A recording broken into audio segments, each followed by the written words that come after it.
siinä keskellä ja kyllä nyt täytyy sanoa, että meille elintärkeä kaveri nyt ensi vuodelle ja sitten tämä Ossi on meidän omaa kasvatti ja lyöjä kuninkaana palaa kotikonnulle, niin voidaan sanoa, että 24-vuotiaana niin mun mielestä minä en ole varma, mutta onko näin, että niin nuorin lyöjä kuningas koko pesäpallon historiassa, niin miehellä on kymmeniä vuosia jäljellä ja minkälaista tuhoa tulee tekemään, niin toivottavasti se täällä Kempeleessä jatkuu mahdollisimman pitkään.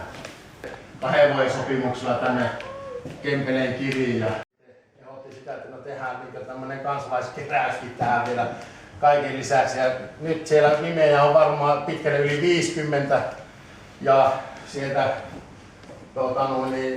yli 10 000 euroa ainakin nyt on tulossa rahaa, että voitte kuvitella, että ei sekään onnistu joka paikassa. Että aivan hieno homma ja sille kyllä pakko panna.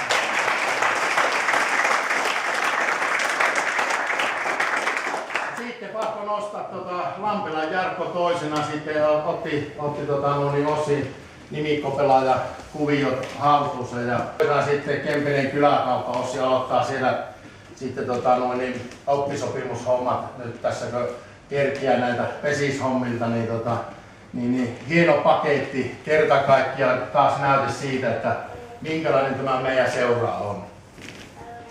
Ja Jarkolle kanssa apua.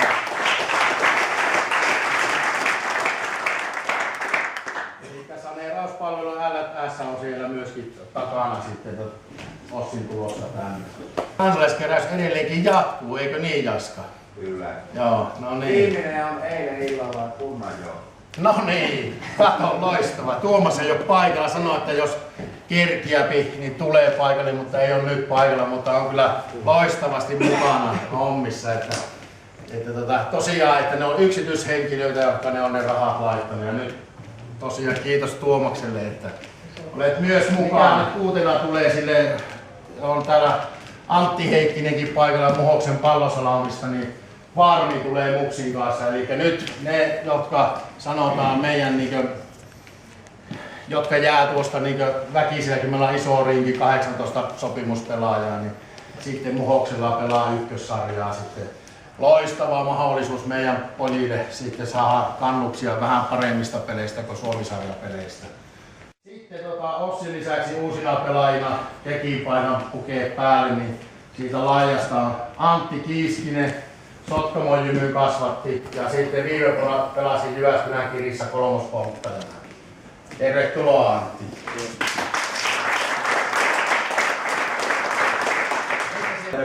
Mikä oli itse asiassa? Joo, Raajalan Pohkan kanssa. Kasvattajasäätö, joo, kyllä. Eli täältä aika läheltä kuitenkin sitten. Ja sä asut vissiin Kärsämäellä? Kärsämäellä on koti ja opiskelee Sotkamossa, niin siellä täällä. Joo. No minkälaisilla mielillä nyt tänne Kempeleen kiriin? Mikä tänne? Hyvä mahdollisuus itselle kehittymään ja hyvä on kuullut täältä paljon. Ei se erikoisen. Tervetuloa. Tervetuloa. Joo. Sitten vieressä on Jussi Korhonen ja Sotkamon Jymystä ja myöskin meille nyt sitten vuoden sopimuksella ja Jymyssä pelasin nyt nuo loppuottelut takakentällä ja nyt sitten tuli mahdollisuus siirtyä tänne Kempeleeseen, niin varmaan minkälaisilla mielillä muuten tulit? Hyvillä mielillä, että täällä on mahdollisesti isompaa roolia, että sitä tuli hakemaan. Niin. Ja kyllä sanotaan Jussista sillä lailla, että Jussi on pelannut tässä rinnalla jääkiekkoa vielä pääsikö viime talvena vielä? Pelasin puoli vuotta. Joo, niin eli nyt on valinnan tehnyt, eikö näin? Kyllä. Pesäpallo on se valinta ja nyt rupeaa satsaamaan oikein kunnolla pesäpalloon, niin on kaikki mahdollista. Ja sitten sillä taustalla vielä, niin nyt sitten vielä pelasi siinä yhdeksikössä Sotkamossa, niin ei sillä nyt ihan kuka vaan pelaa.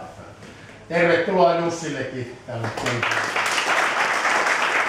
Ossikin ylös vaan ja aloittaa Ossiltakin tietenkin kommentit. Nyt täällä on paikalla niitä, joka Ossiakin on tänne ollut aihe hommaamassa, niin minkälaisilla fiiliksillä Ossi on nyt kiriin tullut?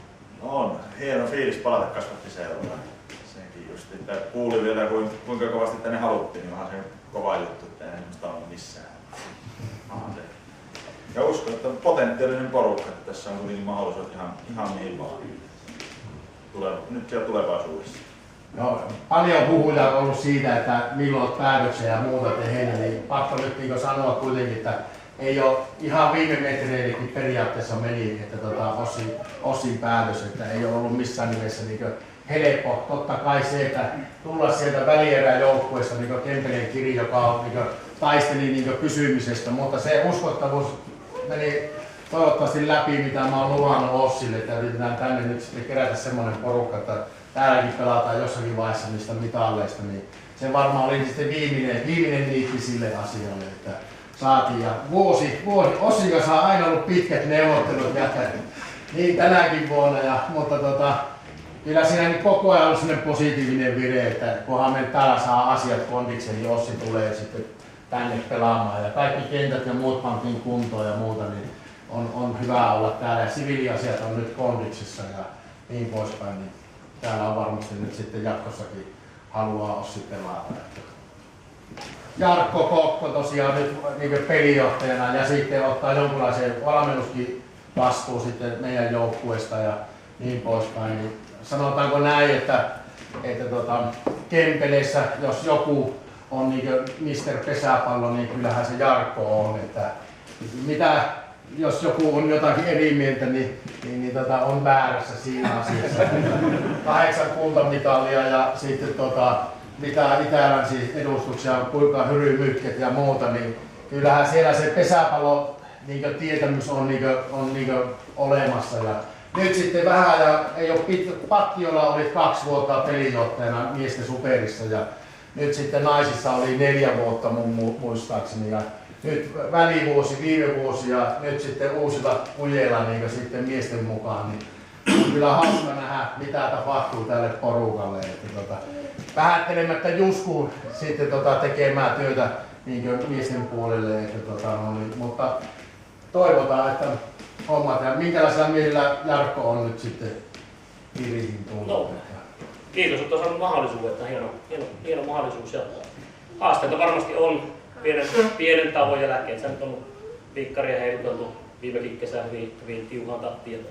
Sillä on tietenkin uusi porukka, mutta se on niin hyvä haaste.